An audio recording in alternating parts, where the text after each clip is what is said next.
నమస్కారం. న్యూస్ విజన్కు స్వాగతం. ముందుగా వార్తల్లోని ముఖ్యాంశాలు.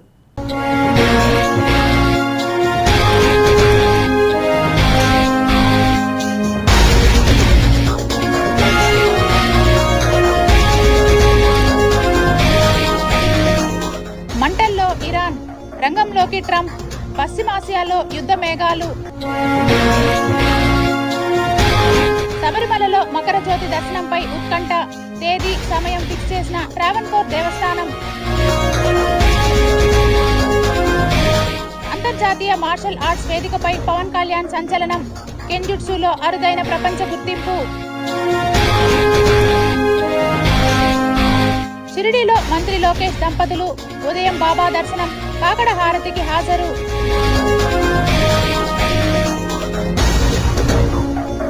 ఉపరితల ఆవర్తనం ప్రభావంతో వర్షాలు, వాతావరణ శాఖ హెచ్చరిక. నారావారిపల్లెలో సీఎం చంద్రబాబు 4 రోజుల పర్యటన. సంక్రాంతి కల వచ్చేసింది. ఇస్రో పిఎస్ఎల్వి C-62 ప్రయోగం విఫలం. 4వ దశలో కనిపించని రాకెట్ ఆచూకీ.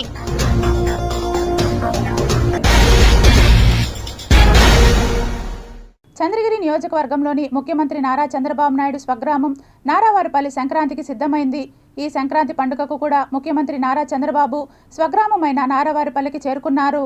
సంక్రాంతి పండుగ సందర్భంగా రాష్ట్ర ముఖ్యమంత్రి నారా చంద్రబాబు నాయుడు కుటుంబ సమేతంగా స్వగ్రామమైన నారావారిపల్లెకు చేరుకున్నారు. గ్రామానికి పండుగ కళ వచ్చే విధంగా పరిశుభ్రంగా తీర్చిదిద్దడంతో పాటు ప్రత్యేకంగా ముస్తాబు చేశారు. నారావారిపల్లెలో 12వ తేదీ నుంచి 4 రోజులు విడిది చేసే ముఖ్యమంత్రి నారా చంద్రబాబు 140 కోట్ల రూపాయల అభివృద్ధి పనులకు శంకుస్థాపనలు చేయనున్నారు. 20 కోట్ల రూపాయలతో చేపట్టిన పనులను ఆయన ప్రారంభించడానికి జిల్లా అధికారులు ఏర్పాట్లు చేశారు. అందులో నారావారిపల్లెలో skill development centre, community health centre, Tata e Sanjeevani project, Shri Seshachala Lingeshwara Swamy ఆలయానికి వెళ్లే రోడ్డు పనులు, మూలపల్లెలో జరుగుతున్న పనులు, చెరువు పనులను చంద్రగిరి ఎమ్మెల్యే పులివర్తి నాని పరిశీలించారు. నారావారిపల్లెలో 140 కోట్ల రూపాయల అభివృద్ధి పనులకు ముఖ్యమంత్రి శంకుస్థాపనలు చేశారు. ముఖ్యమంత్రి చంద్రబాబు రాక నేపథ్యంలో జిల్లా అధికారులు భద్రతా ఏర్పాట్లు చేశారు. నారావారిపల్లెలో అన్ని ఏర్పాట్లు ఇప్పటికే పూర్తి చేశారు. తిరుపతి జిల్లా కలెక్టర్ డాక్టర్ ఎస్ వెంకటేశ్వర్ అధికారులను ఆదేశించారు. నారావారిపల్లెలో ముందస్తు భద్రతా లైజన్లో భాగంగా ముఖ్యమంత్రి కార్యక్రమాల కోఆర్డినేటర్ పెందుర్తి వెంకటేష్, చంద్రగిరి ఎమ్మెల్యే పులివర్తి నాని, జిల్లా SP Subbarayudu, Tirupati RDO Rammohan, DPO Sushila Devi, అదనపు ఎస్పీలు, అధికారులతో కలెక్టర్ వెంకటేశ్వర్ సమీక్ష నిర్వహించారు. ప్రతి సంవత్సరం సంక్రాంతి పండుగ స్వగ్రామం నారావారిపల్లెలో జరుపుకోవటానికి ముఖ్యమంత్రి నారా చంద్రబాబు కుటుంబం ప్రాధాన్యత ఇస్తోంది. అందులో భాగంగా ముఖ్యమంత్రి నారా చంద్రబాబు, ఆయన భార్య నారా భువనేశ్వరి, కొడుకు నారా లోకేష్, కోడలు బ్రాహ్మణి, మనవడు దేవాంష్తో కలిసి 12వ తేదీ సాయంత్రం తిరుపతికి చేరుకున్నారు. నారావారిపల్లెకు వెళ్లడానికి సమీపంలోని రంగంపేట వద్ద ఏర్పాటు చేసిన హెలిప్యాడ్కు సాయంత్రం 5:20 చేరుకున్నారు. అనంతరం రోడ్డు మార్గాన వారి స్వగ్రామం నారావారిపల్లెకు చేరుకున్నారు. వారి సొంత ఇంటిలోనే బస చేశారు. పండుగకు వస్తున్న ముఖ్యమంత్రి చంద్రబాబు నారావారిపల్లెలో అనేక అభివృద్ధి కార్యక్రమాలను ప్రారంభోత్సవం చేయనున్నారు. రంగంపేటతో పాటు నారావారిపల్లెలో పటిష్ట బందోబస్తు ఏర్పాటు చేసినట్లు తిరుపతి జిల్లా ఎస్పీ ఎల్ సుబ్బరాయుడు తెలిపారు. ముఖ్యమంత్రి నారా చంద్రబాబు పర్యటించే ప్రాంతాలను ఆయన కార్యక్రమాల కోఆర్డినేటర్ పెందుర్తి వెంకటేష్, ఎస్పీ సుబ్బరాయుడు అధికారులతో కలిసి జిల్లా కలెక్టర్ తనిఖీ చేశారు. ఆంధ్రప్రదేశ్ ప్రతిష్టను దెబ్బతీసేలా వైఎస్ జగన్మోహన్ రెడ్డి ప్రవర్తించడం అత్యంత బాధాకరమని టీడీపీ తిరుపతి పార్లమెంట్ నియోజకవర్గ అధ్యక్షురాలు పనబాక లక్ష్మి మండిపడ్డారు. అంతకుముందు జగన్ ప్రభుత్వం ఉన్నప్పుడు విద్యుత్తుని డబ్బులు సంపాదించే ఒక వనరులుగా తీర్చిదిద్దుకుందే కానీ ప్రభుత్వానికి లేకపోతే ప్రజలకి సేవ చేసి వాళ్ళకి మంచి రేట్లకి విద్యుత్తునివ్వాలన్న సంకల్పం అయితే లేదు. కానీ మా నాయకులు చంద్రబాబు నాయుడు గారు అధికారంలోకి వచ్చినప్పటి నుంచి ప్రజలకు ఏ విధంగా మేలు చేయాలా, రైతులకు ఏ విధంగా మేలు చేయాలా అని చెప్పని ఒక ఆలోచన ధోరణితోటే ముందుకెళ్తున్నారు. సబ్సిడీ రూపంలో రూఫ్ టాప్ ఈ సోలార్ పెట్టుకునే వాళ్ళకి ఎస్సీలకు అయితేనేమో దగ్గరగా ఫ్రీగా ఇవ్వటం జరుగుతుంది. అదే బీసీ వర్గానికి చెందిన వారికి అయితే 20,000 సబ్సిడీ కూడా ఇచ్చేదానికి కూడా మా ప్రభుత్వము నిర్ణయించుకోవటం కూడా జరిగిందని మీకు తెలియజేస్తూ ఉన్నాము. మేనిఫెస్టోలో సూపర్ 6 విధానాన్ని తీసుకొచ్చి దాన్ని నెరవేర్చే దిశగా మరి సంవత్సరం లోపలే సుపరిపాలన అందించి తొలి అడుగు కార్యక్రమంలో అన్నీ కూడా ఏదే ఎన్టీఆర్ భరోసా 4,000, 6,000, 10,000, 15,000 వరకు కూడా పెన్షను రకరకాలుగా ఇచ్చి అదేవిధంగా మరి ఈ రోజున వారందరికీ కూడా అన్నా క్యాంటీన్ తెరిచి పేదవారికి 5 రూపాయలకే మరి వారి ఆకలి తీరుస్తూ అదే కాకుండా ప్రతి ఒక రైతుకు కూడా 20,000 రూపాయలని ప్రతి సంవత్సరం కూడా ఇస్తూ ఈ విధంగా మరి ఏవైతే 6 సూపర్ 6 విధానాలను P4 విధానంలో పేదరిక నిర్మూలన కోసం ఈ రోజున ఆదర్శ కుటుంబాలు బంగారు కుటుంబాలు తీసుకొని ఆ విధంగా కూడా పేదరిక నిర్మూలన చేస్తూ మరి ప్రతి ఇంటికి కూడా కుళాయి నీళ్ళు ఇవ్వాలని ఈ కార్యక్రమాలన్నీ కూడా ఇప్పటికే 100% నెరవేర్చడం జరిగింది. అంటే మంచి జరిగితే ఓర్చుకోలేని తనం జగన్మోహన్ రెడ్డి, అభివృద్ధి జరిగితే దాన్ని ఆటంకపరచాలన్న ఒక దుర్బుద్ధితోటి జగన్మోహన్ రెడ్డి ఏ విధంగా ప్రకటనలు గుప్పిస్తూ ఉన్నాడో చూస్తూ ఉన్నాం. కాబట్టి ఆ పార్టీలో ఉన్న నాయకులు కానీ ప్రజలు కానీ అందరూ కూడా జగన్మోహన్ రెడ్డి ఆయన యొక్క మతి స్థిమితం కోల్పోయి మాట్లాడుతూ ఉన్నట్టుంది. అలాంటి వ్యక్తి మాటల్ని ఎవరూ పట్టించుకోవాల్సిన అవసరం లేదు.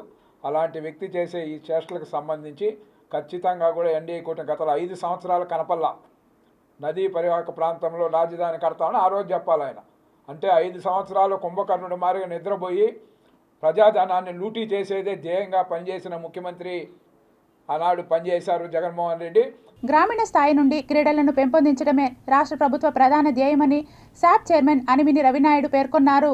తిరుపతి శ్రీనివాస స్పోర్ట్స్ కాంప్లెక్స్లో శాప్కు సంబంధించిన నూతన సంవత్సర క్యాలెండర్ను ఆవిష్కరించారు. ఈ కార్యక్రమానికి ముఖ్య అతిథిగా sports authority of Andhra Pradesh chairman Ravi Naidu ముఖ్య అతిథిగా విచ్చేసి ప్రారంభించారు. ఆంధ్రప్రదేశ్ రాష్ట్ర ముఖ్యమంత్రి నారా చంద్రబాబు నాయుడు, ఉప ముఖ్యమంత్రి పవన్ కళ్యాణ్, మంత్రి నారా లోకేష్ రాష్ట్ర అభివృద్ధి కోసం అహర్నిశలు శ్రమిస్తున్నారని, క్రీడలను పెంపొందించేలా గ్రామీణ స్థాయి నుండి క్రీడాకారులను వెలికి తీయడం జరుగుతుందని అన్నారు. ఆంధ్రప్రదేశ్ రాష్ట్రం నుండి జాతీయ స్థాయిలో క్రీడలలో రాణించాలని ఈ సందర్భంగా ఆయన ఆకాంక్షించారు. ముఖ్యంగా ఏపీ సీఎం నారా చంద్రబాబు నాయుడు క్రీడలపై ప్రత్యేక శ్రద్ధ వహించి క్రీడాకారులకు స్పోర్ట్స్ కోటాను పెంచడం జరిగిందని తెలిపారు. రాబోయే రోజులలో ఆంధ్రప్రదేశ్ రాష్ట్రాన్ని క్రీడాంధ్రప్రదేశ్గా చేసేందుకు కూటమి ప్రభుత్వ నాయకులు అహర్నిశలు కృషి చేస్తున్నారని కొనియాడారు. మార్షల్ ఆర్ట్స్లో అనేక డిసిప్లిన్స్ ఉన్నాయి. అది పుట్టింది ఎక్కడి నుంచి మనం ఒకసారి చూడాలంటే స్పోర్ట్స్ ఎలా ఉంటుందంటే టెన్నిస్ నుంచి అనేక సాఫ్ట్ టెన్నిస్ డిఫరెంట్ దాంట్లో గేమ్స్ మారుతూ ఉంటాయి. అలానే తైక్వాండో కూడా ఆల్రెడీ తైక్వాండోని కూడా రికగ్నైజ్ చేసాం. ఏదైతే ఉందో దాన్ని కర్రసాము కాడి నుంచి అన్నీ ఏదైతే కరాటీ అన్నీ కూడా రికగ్నైజ్ చేయడం జరుగుతుంది. కర్రసామును కూడా ఈ సంవత్సరం నుంచి రికగ్నైజ్, ఎందుకంటే అది ప్రాచీన మన భారతదేశ సంస్కృతి. అక్కడి నుంచే చాలా గేమ్స్ పుట్టాయి. ఆ కర్రసామును కూడా first time sports authority recognise చేస్తుంది. జీవో నెంబర్ 4ని కూడా మాడిఫై చేస్తాం. నెక్స్ట్ ఈ క్యాబినెట్కి రాదు, నెక్స్ట్ క్యాబినెట్లో కూడా దాన్ని మాడిఫై జీవో వస్తుంది. తిరుపతి శ్రీ వరసిద్ధి వినాయక మహోత్సవ కమిటీ ఆధ్వర్యంలో ఇస్కాన్ మందిరం వద్దనున్న టీటీడీ మైదానంలో పలు సాంస్కృతిక కార్యక్రమాలు, ఆటల పోటీలు, ముగ్గుల పోటీలు నిర్వహించి విజేతలకు బహుమతులను అందజేయనున్నట్లు కమిటీ సభ్యులు తెలియజేశారు. ప్రజలకు సంక్రాంతి శుభాకాంక్షలు తెలియజేస్తూ తిరుపతి వరసిద్ధి వినాయక మహోత్సవ కమిటీ ఆధ్వర్యంలో గడచిన 2 దశాబ్దాలుగా వినాయక చవితి పండుగ సామూహిక నిమజ్జనం మరియు జనవరిలో వచ్చేటువంటి తెలుగువారి యొక్క అతి ముఖ్యమైన పండుగ సంక్రాంతి సంబరాలను నిర్వహిస్తూ వస్తున్నాము. ఈ ఏడాది హరే రామ హరే కృష్ణ మందిరం ముందున్నటువంటి టీటీడీ మైదానంలో రేపు 13వ తారీఖు మంగళవారం మధ్యాహ్నం 3 గంటలకు ఇక్కడ పల్లెను తలపించే విధంగా ఒక గ్రామీణ వాతావరణాన్ని పునఃసృష్టించి అంతరించిపోతున్నటువంటి మన ఆటపాటలు, మన సంస్కృతి సంప్రదాయాలు, వేష భాషలు వీటన్నిటిని కూడా పునఃప్రతిష్ఠించి రానున్నటువంటి భావి తరాలకు మన ఆటలను పాటలను గుర్తు చేసే విధంగా ఇతర ప్రదర్శనలు కూడా ఇక్కడ నిర్వహించబోతున్నాం. కాబట్టి నగరంలో ప్రజలందరూ వచ్చి ఈ కార్యక్రమాన్ని విజయవంతం చేయాలని చెప్పి కోరుకుంటున్నాం. నగరపాలక సంస్థ కార్యాలయంలో సోమవారం నిర్వహించిన ప్రజా ఫిర్యాదుల పరిష్కార వేదికకు 26 వినతులు వచ్చాయని అదనపు కమిషనర్ శారదాదేవి తెలిపారు. సోమవారం తిరుపతి నగరపాలక సంస్థ కార్యాలయంలో డయల్ కమిషనర్ ప్రజా ఫిర్యాదుల పరిష్కార వేదిక కార్యక్రమాలను నిర్వహించారు. ఈ కార్యక్రమంలో 20 మంది కార్యాలయంకు నేరుగా వచ్చి వినతులు సమర్పించగా 6 మంది ఫోన్ ద్వారా తమ సమస్యలు తెలిపారు. కాగా తమ వార్డుల్లో సమస్యలు పరిష్కరించాలని కార్పొరేటర్ అనిల్ కోరారు. చింతకాయల వీధిలోని మా ఇంటిపైకి చెట్టు వాలి ఇబ్బందిగా ఉంది, పరిష్కరించాలని. కైకల చెరువు, కొర్లగుంట ప్రాంతాల్లో భూగర్భ డ్రైనేజీ కాలువల లీకేజీ అరికట్టాలని. కూరపాతి రామచంద్రనగర్లో తెలుగంగ నీరు సరఫరా చేయాలని. డిఆర్ మహల్ రోడ్లో అక్రమ నిర్మాణాలు అరికట్టాలని. కొరమేనుగుంటలో సీసీ రోడ్లు ఏర్పాటు చేసి తెలుగంగ నీరు సరఫరా చేయాలని. శ్రవణం వద్ద కాలువ నిర్మించాలని. స్పీడ్ బ్రేకర్ ఏర్పాటు చేయాలని. శాంతినగర్ పార్కు ఓపెన్ చేసి వాకింగ్ ట్రాక్ వద్ద దీపాలు ఏర్పాటు చేయాలని కోరారు. ఆయా విభాగాల అధికారులు క్షేత్రస్థాయిలో పరిశీలించి పరిష్కరించాలని అధికారులను ఆదేశించారు. ఈ కార్యక్రమంలో deputy commissioner Amarayya, superintendent engineer Shyam Sundar, municipal ఇంజనీర్లు Tulasi Kumar, Gomathi, health officer doctor Yuva Anvesh, revenue అధికారులు సేతుమాధవ్, రవి, ఉద్యానవన శాఖాధికారి Harikrishna, fire officer Srinivasulu, veterinary officer Gunasekhar, డిఈలు, ఏసీపీలు, శానిటరీ సూపర్వైజర్లు తదితరులు ఉన్నారు. భోగభాగ్యాలను, సిరి సంపదలను ప్రసాదించే భోగి పండుగను సాంప్రదాయబద్ధంగా జరుపుకోవాలని, భోగి మంటల్లో ప్లాస్టిక్, రబ్బర్ వంటి విషపూరిత వస్తువులతో జరుపుకుంటే పర్యావరణంతో పాటు ప్రజల ఆరోగ్యాలు కూడా దెబ్బతింటాయని డాక్టర్లు హెచ్చరిస్తున్నారు. ఈ ఏక్యూఏ ఎప్పుడైతే పెరుగుతుందో పొల్యూషన్ పెరగడం వల్ల వాళ్లకు సమస్యలు మరీ విపరీతంగా అయ్యి వాళ్లకు హెల్త్ ఇష్యూస్ వచ్చేటటువంటి సాధ్యతలు ఉంటాయి. సో కాబట్టి అందరూ ఈ పర్యావరణానికి ఏమైతే కావాలనో అటువంటి వస్తువులు మాత్రమే, లైక్ చెక్క కానీ బొగ్గులు ఇవి మాత్రమే వేసి, ప్లాస్టిక్ కానీ లేదనంటే ఈ టైర్స్ కానీ ఇటువంటివంతా కూడా ఏవైతే మనం మంటల్లో కాల్చకూడనటువంటి వస్తువులు ఏమైతే ఉంటాయో వాటిని వేయకుండా వాటిని తగు రకంగా డిస్పోజ్ చేసుకుంటే పర్యావరణ హితంగాను మనకు పండగ, మన భావితరాల వాళ్ళకి కూడా పండగ అన్నది మనము ఒక మంచి స్ఫూర్తిదాయకంగా అందించినట్లుగా ఉంటుంది. మరొకసారి అందరికీ భోగి మరియు సంక్రాంతి శుభాకాంక్షలు. తిరుపతి నగరం తిరుమల బైపాస్ రోడ్లోని పిఎస్ఆర్ ప్రాంగణంలో హిందూ సమ్మేళనం అత్యంత వైభవంగా నిర్వహించారు. ఈ కార్యక్రమానికి టీటీడీ పాలక మండలి సభ్యులు భానుప్రకాష్ రెడ్డి, అభయ హిందూ సేవ వ్యవస్థాపక అధ్యక్షులు ప్రభు రాధా మనోహర్ దాస్ ముఖ్య అతిథులుగా పాల్గొని ప్రసంగించారు. కాబట్టి మన సాంప్రదాయాల్ని, మన కట్టుబాటుల్ని కాపాడుకోవాల్సిన అవసరం ఉంది. ఈరోజు ప్రపంచం మొత్తం భారతదేశం వైపు చూస్తూ ఉంది. మన కట్టు, మన బొట్టు, మన సాంప్రదాయాలు. కాబట్టి రాబో రోజుల్లో స్వామి వివేకానంద కలగనటువంటి విశ్వ గురువుగా భారతదేశం మారబోతోంది.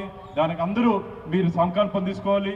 మనతో ఉన్నటువంటి బస్తీల్లో నిత్యం నెలకొకసారైనా చిన్న సమావేశాలతో ఇలా మనందరం కలిసి హిందూ ధర్మం కోసం, హిందూ ధర్మ పరిరక్షణ కోసం మీరందరూ కట్టుబడి ఉంటారని చెప్పి ఈ సందర్భంగా తెలియజేస్తూ, ఈ అవకాశం కల్పించినటువంటి పెద్దలందరికీ మరోసారి ధన్యవాదాలు తెలియజేస్తూ సెలవు తీసుకుంటున్నాను.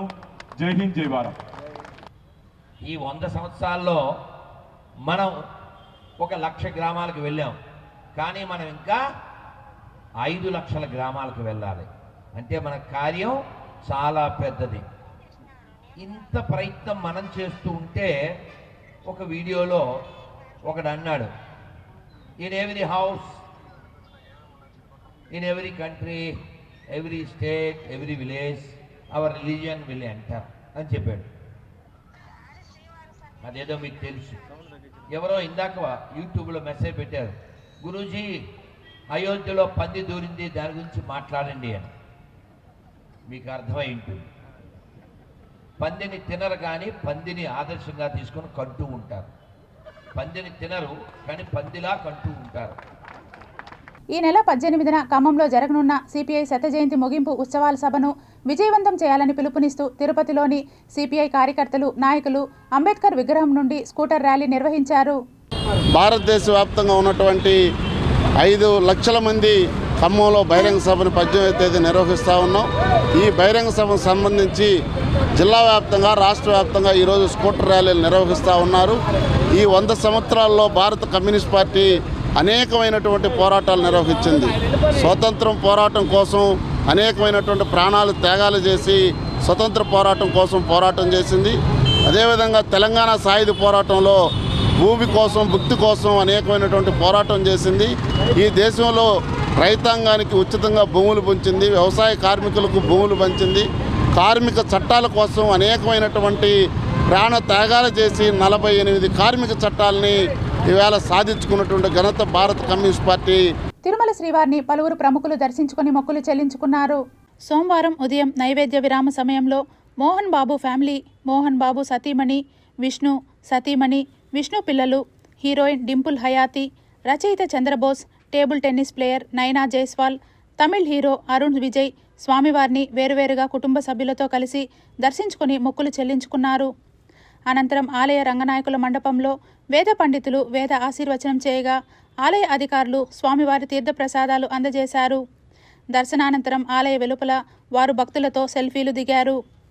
అనంతరం సినీ నటులు మోహన్ బాబు మీడియాతో మాట్లాడుతూ స్వామివారి దర్శనం చాలా బాగా జరిగిందని, ప్రజలందరికీ నూతన సంవత్సర మరియు సంక్రాంతి శుభాకాంక్షలు తెలిపారు. హీరోయిన్ డింపుల్ హయాతి మాట్లాడుతూ ఈ నెల 14న రిలీజ్ అవుతున్న భక్త మహాశయులకు విజ్ఞప్తి సినిమా విడుదల సందర్భంగా స్వామివారి దర్శనానికి రావటం జరిగిందని తెలిపారు. లిరిసిస్ట్ చంద్రబోస్ మాట్లాడుతూ చాలా ఆనందంగా ఉందని అన్నారు. తిరుచానూరులో జరుగుతున్న స్కూల్ వార్షికోత్సవానికి విచ్చేయడం జరిగిందని ఆయన తెలియజేశారు. టేబుల్ టెన్నిస్ ప్లేయర్ నైనా జైస్వాల్ మాట్లాడుతూ ఎప్పుడు తిరుమలకు వచ్చినా చాలా మంచి దర్శనం జరుగుతుందని ఆమె తెలియజేశారు. తమిళ హీరో అరుణ్ విజయ్ మాట్లాడుతూ స్వామివారి దర్శనం చాలా బాగా జరిగింది. త్వరలో 2-3 సినిమాలు రిలీజ్ అవుతున్న సందర్భంగా స్వామివారి దర్శించుకోవటం చాలా ఆనందంగా ఉందని తెలియజేశారు. నూతన సంవత్సర శుభాకాంక్షలు, అలాగే మకర సంక్రాంతి శుభాకాంక్షలు. అందరూ క్షేమంగా ఉండాలి, అందరూ క్షేమంగా ఉండాలి, అందరూ క్షేమంగా ఉండాలి. రిలీజ్ ఇప్పుడే మనకు ఒక పిక్చర్ రిలీజ్ అయింది, Rettathala. So after this I have a film Border which is going to release. So I pray to the Venkateshwara. I think he will do the best. అందరికీ హ్యాపీ సంక్రాంతి, దర్శనం బాగా జరిగింది. మూవీ రిలీజ్ రేపు 13th ఉంది భోగికి. So waiting forward. తిరుచానూరులో ఒక school కార్యక్రమానికి వచ్చాం, ఎడిఫైన్ స్కూల్కి వచ్చాం. అక్కడ పాఠశాల వార్షికోత్సవం తర్వాత ఇప్పుడు ఈరోజు ఉదయం దర్శనం జరిగింది, చాలా బాగా జరిగింది. ఎప్పటి నుండో రావాలనుకుంటున్నాను. స్వామివారి అనుగ్రహం ఈరోజు మాపై కురిసింది. దానివల్ల వచ్చి దర్శనం చేసుకుని చాలా బాగా జరిగింది. చాలా ప్రశాంతంగా, మనసుకు ఆహ్లాదంగా అనిపించింది. ఎప్పటి నుండో రావాలనుకుంటున్నాను. ఆ కోరిక ఈరోజు నెరవేరింది. ప్రస్తుతానికి నేను నా టోర్నమెంట్స్ నుంచి ఒక షార్ట్ బ్రేక్ తీసుకున్నాను. అందరికీ తెలిసిందే, నేను అతి చిన్న వయసులో అంటే యావత్ భారతదేశంలో PhD కంప్లీట్ చేయడం జరిగింది at the age of 22. So ప్రస్తుతానికి నేను అకాడమిక్స్ మీద కాన్సన్ట్రేట్ చేస్తున్నానండి. Thank you. స్వామి వివేకానంద జయంతిని పురస్కరించుకొని తిరుపతి నగర భారతీయ జనతా పార్టీ నాయకులు, కార్యకర్తలు ఆయన విగ్రహానికి పూలమాలలు వేసి ఘన నివాళులు అర్పించారు. ఈ సందర్భంగా వారు మాట్లాడుతూ వివేకానంద జయంతిని జాతీయ యువజన దినోత్సవంగా జరుపుకోవటం ఎంతో ఆనందంగా ఉందని తెలిపారు. అలాగే భారతదేశంలో నరేంద్ర మోడీ గారు అధికారం వచ్చిన తర్వాత యువజన ఉత్సవాలు జరపాలని ప్రభుత్వం తరపున కూడా నిర్ణయించడం చాలా గొప్ప పరిణామం. కాబట్టి వివేకానంద జయంతి సందర్భంగా వారు చేసినటువంటి సేవల్ని ప్రతి యువకుడు, విద్యార్థినులు కూడా తలుచుకొని వారి చేసే సేవా కార్యక్రమంలో వాళ్ళ ఆలోచన విధానాన్ని మనందరూ కూడా అవలంబించుకొని ప్రజలకు సేవ చేయాల్సిన బాధ్యత అందరి యువత మీద ఉందని సందర్భంగా తెలియజేస్తూ వారు అమెరికాలో ఒక మీటింగ్లో చెప్పడం జరిగింది. గతంలో వారు ఏమన్నారంటే యువత 100 మందిని ఇస్తే ఈ భారతదేశాన్ని సస్యశ్యామలుగా యువత తీసుకెళ్తారని ఒక మంచి వాయిస్ ఇచ్చారు, వారు సందేశాన్ని ఇచ్చారు. స్వామి వివేకానంద జయంతిని పురస్కరించుకొని శ్రీ వెంకటేశ్వర వైద్య విజ్ఞాన సంస్థ స్విమ్స్ ఆధ్వర్యంలో స్విమ్స్ ప్రాంగణంలోని ఎన్టీఆర్ విగ్రహం నుండి వైద్య కళాశాల కూడలిలోని స్వామి వివేకానంద విగ్రహం వరకు వైద్య విద్యార్థులు ర్యాలీ నిర్వహించారు. ఆయన వివేకానంద స్వామి ఇచ్చినటువంటి ప్రభుత్వ భారత అంటే అవేకెండ్ ఇండియా అనేటువంటి నినాదంతో ఇప్పుడు దాన్నే మనం వికసిత్ భారత్గా జరుపుకుంటూ ప్రపంచంలో మన మొదటి స్థానం కోసం పోటీ పడడం జరుగుతుంది. ఆయన ఈ జన్మదినోత్సవాన్ని మనం జాతీయ యువ దినోత్సవంగా జరుపుకుంటూ యువత అందరూ కూడా ఆయన ప్రవచించినటువంటి ఆధ్యాత్మిక శక్తితో ఈ మన జాతిని మనం పునర్నిర్మించుకొని చాలా ఆనందమయమైనటువంటి జీవితం గడపాలని కోరుకుంటూ ఉన్నాం. శబరిమల మకర జ్యోతి దర్శనానికి పెద్ద సంఖ్యలో భక్తులు తరలి వెళ్తుంటారు. ఈ ఏడాది మకర విళ్లకు జనవరి 14న నిర్వహించనున్నారు. ప్రతి సంవత్సరం మకర సంక్రాంతి రోజున శబరిమల కొండలకు ఎదురుగా ఉన్న పొన్నాంబలమేడుపై మకర జ్యోతిని వెలిగిస్తారు. ఆ రోజు మధ్యాహ్నం 3:13 దివ్యజ్యోతి దర్శనమిస్తుంది. ఈ అద్భుతమైన ఘట్టాన్ని వీక్షించేందుకు దేశవ్యాప్తంగా లక్షలాది మంది భక్తులు మాలధారణ, ఇరుముడితో శబరిమలకు చేరుకుంటారు. జ్యోతి దర్శనానికి పెద్ద సంఖ్యలో భక్తులు వస్తుంటారు. భక్తుల రద్దీని దృష్టిలో ఉంచుకొని శబరిమల దేవస్థానం బోర్డు కఠిన నిబంధనలను అమలు చేస్తోంది. భక్తులు ఇబ్బంది పడకుండా ముందస్తుగా ఆన్లైన్ రిజిస్ట్రేషన్ కల్పించారు. ఆన్లైన్ ద్వారా బుక్ చేసుకున్న వారికి మాత్రమే దర్శనాలు కల్పిస్తున్నారు. భక్తుల భద్రత కోసం శబరిమల మార్గాల్లో సన్నిధానం వద్ద అదనపు పోలీసు బలగాలను, వైద్య సదుపాయాలను ఏర్పాటు చేశారు. శబరిమల ఆలయానికి 4 కిలోమీటర్ల దూరంలో ఉన్న పొన్నాంబల మేడులో కనిపించే దివ్యజ్యోతిని మకర జ్యోతి లేదా మకర విళ్లకు అని పిలుస్తారు. మకర జ్యోతిని ఆ రోజు సాయంత్రం 3 సార్లు దర్శనమిస్తుంది. భక్తులు దీనిని దైవ దర్శనంగా భావిస్తారు. పవిత్రమైన జ్వాలా దర్శనం చేసుకుంటే మనశ్శాంతి, భక్తిభావం బలపడుతుందని భక్తులు నమ్ముతారు. మకర జ్యోతి దర్శనం శబరిమల తీర్థయాత్ర ముగింపును సూచిస్తుంది. దేశంలోని పలు రాష్ట్రాల నుంచి పెద్ద సంఖ్యలో భక్తులు జ్యోతి దర్శనానికి వస్తుంటారు. మకర సంక్రాంతి నాడు జరిపే ఈ వేడుక సూర్యుని ఉత్తర దిశగా ప్రయాణాన్ని సూచిస్తుంది. మకర జ్యోతి దర్శనానికి పెద్ద సంఖ్యలో భక్తులు వస్తుండటంతో కాలినడక మార్గాల్లో రద్దీ పెరుగుతోంది. దీంతో కేరళ ప్రభుత్వం పలు ఆంక్షలు విధించింది. నీలక్కల్ వద్ద ఏర్పాటు చేసిన పార్కింగ్ ప్రదేశాలను ఉపయోగించుకోవాలని పోలీసులు సూచిస్తున్నారు. అక్కడ నుండి ప్రత్యేక బస్సుల ద్వారా పంబ వరకు ప్రయాణించాలని సూచించారు. భక్తులు ప్రయాణ ప్రణాళికలను సరిచేసుకొని పోలీసుల సూచనలను పాటించాలన్నారు. ట్రాఫిక్ ఆంక్షలతో పాటు భద్రతా ఏర్పాట్లను కట్టుదిట్టం చేసినట్లు కేరళ పోలీసులు పేర్కొన్నారు. తిరుపతి టెంపుల్ సిటీని పరిశుభ్రంగా ఉంచడంలో శానిటరీ వర్కర్స్ పాత్ర కీలకమని 15వ డివిజన్ కార్పొరేటర్ శాలిని మహేశ్వరరెడ్డి పేర్కొన్నారు. పవిత్ర పుణ్యక్షేత్రం తిరుపతిని ఎప్పటికప్పుడు పరిశుభ్రంగా ఉంచుతూ స్మార్ట్ సిటీలలో తిరుపతిని నంబర్ 1 స్థానం నిలపడంలో శానిటరీ వర్కర్స్ ముఖ్య పాత్ర పోషిస్తున్నారని నగరపాలక సంస్థ 15వ డివిజన్ కార్పొరేటర్ శాలిని మహేశ్వరరెడ్డి అన్నారు. ఈ సందర్భంగా ఆమె మీడియాతో మాట్లాడుతూ టెంపుల్ సిటీలోని ప్రజలందరూ ఆరోగ్యవంతులుగా ఉండేందుకు వారి ఆరోగ్యాలు సైతం పక్కన పెట్టి పరిశుభ్రంగా ఉంచడంలో అనునిత్యం శ్రమిస్తున్నారని, వారి సేవలు చిరస్మరణీయం అంటూ అభినందించారు. శానిటరీ సిబ్బందికి సంక్రాంతి, భోగి, కనుమ పర్వదినాలను పురస్కరించుకొని బట్టలు, స్వీట్లు అందజేయడం సంతోషాన్ని కల్పించిందని తెలియజేశారు. వాళ్ళు చేస్తున్నటువంటి ఈ సేవకి వాళ్ళ హెల్త్లన్నీ కూడా పనంగా పెట్టి వాళ్ళు మన కోసం ఇంత కష్టపడి మన సిటీని కానీ మన పరిసరాలను కానీ శుభ్రపరుస్తున్నందుకు ఒక గుర్తింపుగా మా తరపున ఒక చిన్న కానుక అయితే ఇవ్వడం జరిగింది. శ్రీలంకలో తీరం దాటిన వాయుగుండం దక్షిణ తమిళనాడు పరిసరాల్లోకి వచ్చిన తర్వాత బలహీనపడి ఉపరితల ఆవర్తనంగా మారింది. ప్రస్తుతం ఇది దక్షిణ తమిళనాడు, గల్ఫ్ ఆఫ్ మన్నార్ పరిసరాల్లో కొనసాగుతోంది. దీని ప్రభావంతో ఆదివారం తమిళనాడులో పలుచోట్ల భారీ నుండి అతి భారీ వర్షాలు కురిశాయి. దక్షిణ కోస్తా, రాయలసీమల్లో పలుచోట్ల తేలికపాటి నుంచి మోస్తరు వర్షాలు కురిశాయి. కనిష్ట ఉష్ణోగ్రతలు స్వల్పంగా పెరిగాయి. నెల్లూరు జిల్లా వ్యాప్తంగా వర్షం కురిసింది. రానున్న 24 గంటల్లో దక్షిణ కోస్తా, సీమల్లో చెదురుముదురు వర్షాలు కురుస్తాయని, ఉత్తర కోస్తాలో పొడి వాతావరణం నెలకొంటుందని, పలుచోట్ల పొగమంచు కురుస్తుందని వాతావరణ శాఖ తెలిపింది. తిరుపతి లోకల్ బులియన్ మార్కెట్లో బంగారం వెండి ధరలు ఇలా ఉంటాయి. 24 క్యారెట్ల బంగారం 10 గ్రాముల ధర 1,44,830 రూపాయలు.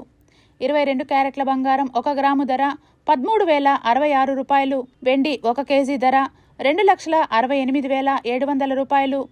రీటైల్ వెండి 1 గ్రాము ధర 273 రూపాయల 70 పైసలుగా ఉంటుంది. వార్తలు ముగించే ముందు ముఖ్యాంశాలు మరోసారి.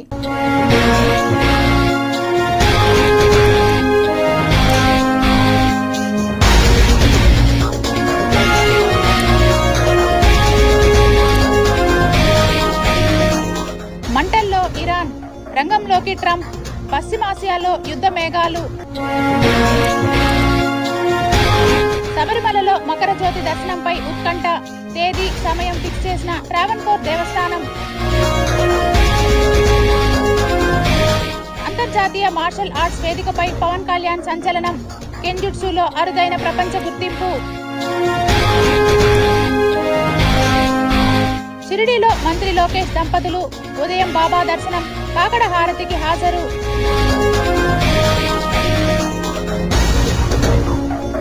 ఉపరితల ఆవర్తనం ప్రభావంతో వర్షాలు, వాతావరణ శాఖ హెచ్చరిక. నారావారిపల్లెలో సీఎం చంద్రబాబు 4 రోజుల పర్యటన, సంక్రాంతి కల వచ్చేసింది. ఇస్రో పిఎస్ఎల్వి C-62 ప్రయోగం విఫలం, 4వ దశలో కనిపించని రాకెట్ ఆచూకీ.